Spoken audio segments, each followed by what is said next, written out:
हर खबर पर आपकी नजर बेताब समाचार।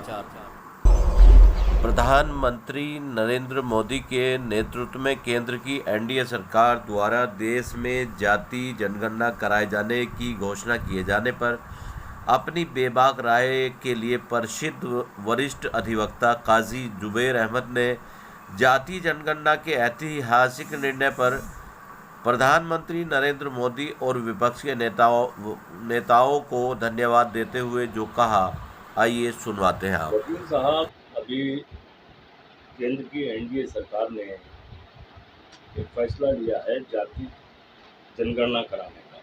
इस फैसले को किस नज़र से देखते हैं? सबसे पहले तो आपके सम्मानित चैनल के माध्यम से केंद्र सरकार को, विशेष रूप से प्रधानमंत्री श्री नरेंद्र मोदी को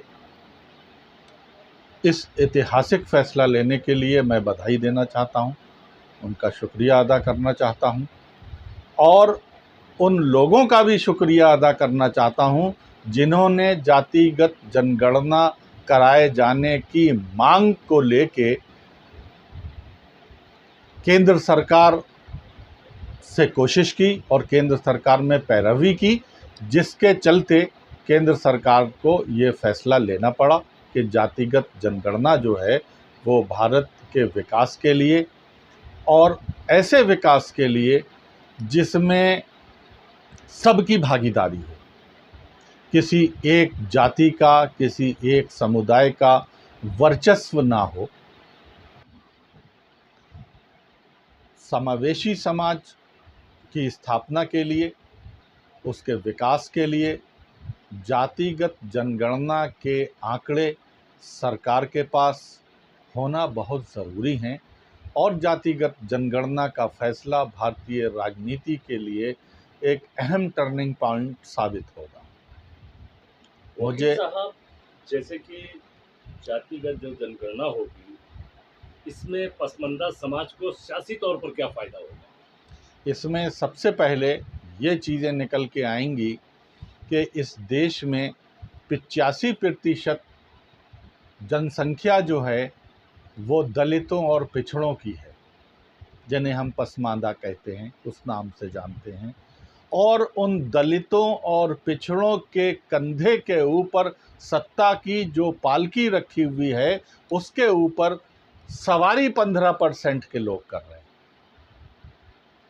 जब सत्ता हासिल करने की बात आती है तब उन्हें हिंदू बता दिया जाता है, तब उन्हें मुसलमान बता दिया जाता है, और जब उनके अधिकार देने की बारी आती है तब फिर उनको दूसरे नज़रिए से देखा जाता है।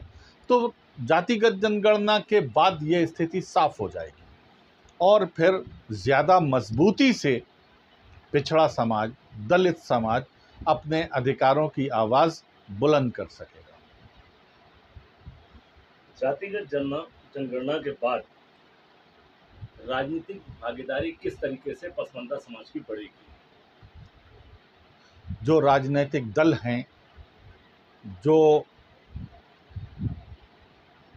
पसमानदा समाज का राजनीतिक रूप से आज तक शोषण करते चले आए हैं, उन लोगों को मजबूर होना पड़ेगा उनकी आबादी के अनुपात में उन्हें प्रतिनिधित्व देने के लिए, क्योंकि सारे आंकड़े टेबल पे रखे होंगे पसमानदा समाज के नेता के पास भी और जिन्हें अधिकार देना है उनके पास भी। ज़्यादा मजबूती से पसमानदा समाज अपने अधिकारों की लड़ाई राजनीतिक पार्टियों से लड़ पाएगा। प्रधानमंत्री नरेंद्र मोदी की जातिगत जनगणना की घोषणा के बाद पीडीए का अब क्या स्वरूप रहेगा? भाई, ये प्रधानमंत्री मोदी जी का राजनीति में एक मास्टर स्ट्रोक है और इसकी हम प्रशंसा भी करते हैं, इसका हम स्वागत भी करते हैं। अब ये तो पीडीए को देखना है कि वो उन लोगों को किस तरीके से अधिकार देंगे जिन्हें आज तक वो सिर्फ आश्वासन देते चले आए हैं या जिन्हें आज तक सिर्फ वो लॉलीपॉप देते चले आए हैं। अधिकार तो देना पड़ेगा इसके बाद।